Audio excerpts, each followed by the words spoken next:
After La La Land's almost victory at the Oscars 2 years ago, I was ready for another earnest musical sweeping the awards. But shockingly, this film is trite, superficial nonsense, focused way too much on the simplistic problems that only pop stars can sympathise with. So much so that when alcoholism rears its head, it almost surprises everyone on screen. Hang on, an actual issue? How do we deal with this? As sappily as possible is the answer. Bradley Cooper's alcoholic country star has an obvious problem from the start of the film, but is so in his own boxed reality that everyone in his close world just dismisses it. He falls out of a chair at his party. That's just him being him, you know. He can sing so well, you guys, we've got a collab. Bradley Cooper connects with Lady Gaga because they're both obsessed with performances from the heart, you know. In a scene so contrived that even a musical portraying it would be pushing its luck, Bradley Cooper's country star just stumbles upon waitress Lady Gaga singing. Wouldn't you know it, she's brilliant. So he goes backstage to simultaneously woo her and bed her. She's convinced because he looks in her eyes as they talk about the creative process together. To compare it to a similar yet wonderfully different film, La La Land actually placed some criticism onto our main characters being obsessed with their craft.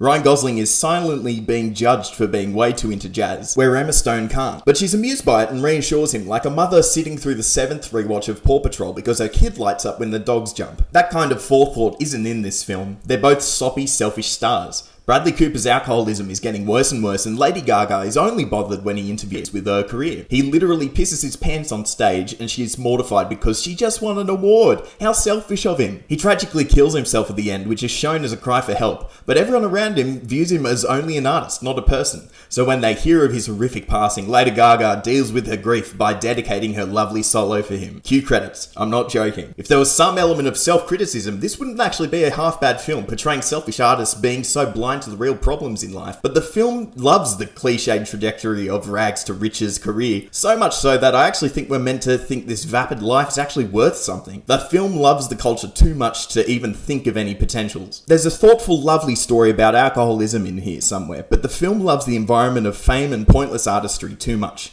This is self-indulgent Hollywood at its worst. 4 out of 10.